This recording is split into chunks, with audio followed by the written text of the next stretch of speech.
mean, we've been talking about eBay a lot, and there's a number of people who sell on eBay. Somebody who's unaffiliated with the hobby, or at least hasn't been affiliated with the hobby and or the program in decades in a lot of cases. You've got somebody who's the hobby dealer who's, or selling their dupes to fund that next purchase. And you've got, the more dedicated sellers or the business sellers. And you talked about pictures a little bit, but what else do people do wrong in their listings or could improve in their listings that would increase their ability to sell their items? Yeah, a couple of things there, and I'll sort of answer your first question by saying something that people might not have heard. The number one thing that you can do wrong as a reseller or someone who is trying to get more serious about putting stuff on eBay, the number one thing you can do wrong is by not listing. And here's what I mean by that, is that eBay rewards activity on your account, and they really want you to continue to add new items. And so there's several different YouTubers that I watch who are mostly reselling other things, some of them collectibles, some of them clothing. And what they will harp on is having a strategy or system in place where every single day you're going to add 5, 10, 15, 20. One guy who's real serious, over 200 items to his store every single day. And what happens is that if you get into a listing habit, then eBay, it's always a bit of a mystery what their algorithm is, but basically, if you can imagine, there's 400,000 items in the scouting category. And when someone, opens up the scouting category, what does eBay decide to show them on that page before they do a search or something like that? And so eBay sort of focuses on items that have had sales or sellers that are very active. They're going to show their items more often. I think this kind of helps me some because I'm constantly trying to get that churn up. And so I would say, in terms of a tip for people getting into this, the number one tip would be list. Don't take weeks off. Don't let your items get stale. Refresh them. Put in better pictures, better titles, things like that. Just a couple of other sort of mistakes and I've already hit on one, is pictures. I think that some people in our hobby, just for whatever reason, have gotten into habits that are a little lazy and their pictures are just really bad. So I think that would be one I would recommend. Start off with pictures with really a clean white background. That's what eBay really wants to see. Not all the items that I sell have a clean white background. Sometimes I decide to get a little fancy and have red felt or gray felt or something. But just in general, selling on the internet, that's kind of the industry standard. And then also, things like titles and descriptions, business policies, nothing that's going to sort of well, number one, you have to be found. So when you're looking at the title, what I try to do is put in as many relevant keywords as possible. So if I'm selling an OA flap, then I might list the council name as well. I might list the town, or I might, mention if it was merged, something like that. Now, the person who takes this to the nth degree would be our friendly seller from Florida, who I shall not name, but he would list, like, in the title, he would list like the camp name. I mean, like the scout executive's last name. I mean, he would list everything with a little comma, just trying to stuff in as many keywords as possible. Well, more power to him. But I think that kind of makes for a listing that looks a little redonkulous. But keywords are important. And then also in the description, telling someone, like you mentioned, Bill, if it has glue in the back or any other problems. Luckily, probably 90% of the patches that people have and are reselling have never been sewn, so no issues. Mm-hmm. Of course, some have, and some have been, especially if they're vintage items. People used to glue patches in albums a lot back in the day. And so if you get a vintage collection, which I got one in this year, every patch had been glued or stapled into a frame. And so that was kind of an issue. So, that is important. You don't want to get returns. That will hurt your account. Yeah, no, that certainly makes sense. And I would imagine then saying rare Boy Scout patch isn't the best description you could put on your listing. Yeah, it's about like saying vintage. Like, if you typed in the search word vintage in our category, like, oh my God, you wouldn't believe how many patches would come up. So, that's not really going to help you. And also because of this, if there's 400,000 items, then people have to be very specific when they search because they know that. So they're really going to focus on the lodge name, the camp name, whatever they're looking for.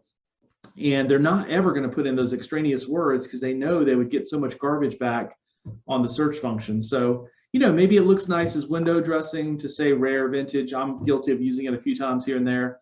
But I'll give you an example. Right now I have an Explorer Ranger medal up for sale. And I think in the title, I have something like extremely tough or something like that.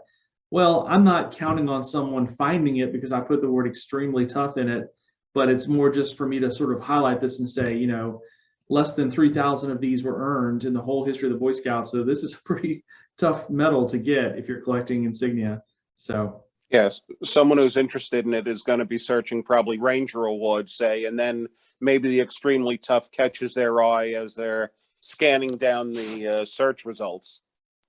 Yeah, and honestly, I'll just confess, I put that in there because I'm not going to apologize for my price.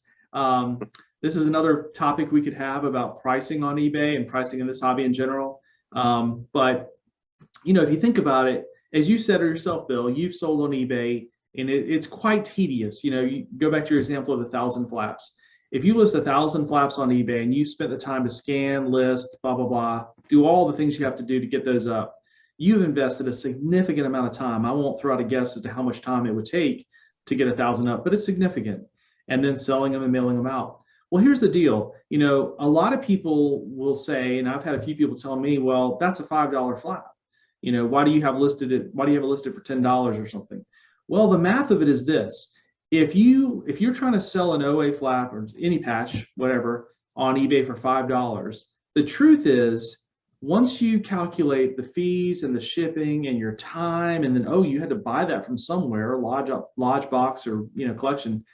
Now you're talking about basically maybe you're only going to make $1 or less on that patch if you were really to honestly calculate what you have in it. So is it really worth all that time and effort with these short years we have on this planet to list a patch that you're going to make 50 cents off of or 75 cents off of? Not in my book. So these are collectibles. And so to me, I think that when I look at pricing, and it's taken me a long time to come to this point where I try to sort of value my items, also taking into account how much time and effort I put into them, not just what people want to pay for them. So I had a good friend tell me, he's like, yeah, you got some patches from my lodge and I'd buy them if you had them priced at $5. And, I didn't tell him this because I'm trying to be nice to everybody. But my real answer that I'll share with you, Bill, is you're not the person I want to sell them to. I want to sell them to the person who's willing to pay $10 for these flaps because that way I can actually make a little money off of them. Selling patches for $5 on eBay is it's definitely not a business. I mean, you're really just, that's a hobby there if you're just doing that game. Yeah, if you're saying I'm not collecting anymore and everything is a sunk cost, and if I get $5 a patch, that's wonderful because I don't have any current cost on the item. Yeah, I guess I can then it's $5 or $4 worth of profit on that $5 sale. But if you've got to pay $2 or $3 for the patch and spend 20 minutes throughout its life cycle listing, photographing, selling, packaging, post office runs, whatever it might be, you're right. Your profit margins can go way down. And I think, to your point, you're not looking to sell it to someone where it's got juice left in it for them to resell. You're looking for it to reach the end collector. And Right. probably the end collector who already has 50, 60% of their large issues and is now looking to fill in the odd items here and there that they just haven't stumbled across, even if they're not particularly rare. You're exactly right. I find this all the time. Now that I've gotten to the point where I have so many items in my store, I'll have a buyer who will buy 5 or 10 patches from one lodge. And they're probably somebody who's relatively new to the hobby, and I've had this happen recently right here, even in Charlotte, in Catawba Lodge. A guy that I know has gone in and bought a bunch of Catawba patches from my store. And so that's who, as a seller, that's who I want to sell to, the new collector who's willing to pay a good price for things and buy a bunch of items. And so I know I don't really want to, to me, that's wholesaling. The other thing you described, Bill, which is, selling stuff really cheap so somebody else can mark it up and sell it for more. And, I apologize if this all sounds very capitalistic and we're talking about, the economy of Boy Scout patches, and some people, would be offended by that. But then again, if you're watching this video, this, Scouting Hot Finds Insider Deal, then that's probably not you anyways. So we won't have to apologize. Yeah, I mean, people trying to make a dollar. I don't think being capitalistic is, well, I don't think it's necessarily a bad thing in most cases, but certainly not out of place in this discussion. Yeah, and some of these things, honestly, I get pieces in, I research them. Many of the items that I have in my store and probably in other people's stores, there just aren't many there. Like if you were to go, I don't know, like on Amazon and you were to search, I don't know, like blue Sharpie pens. I hate when people I listen to, they grab things off their desk and say, if they grab water bottles and stuff.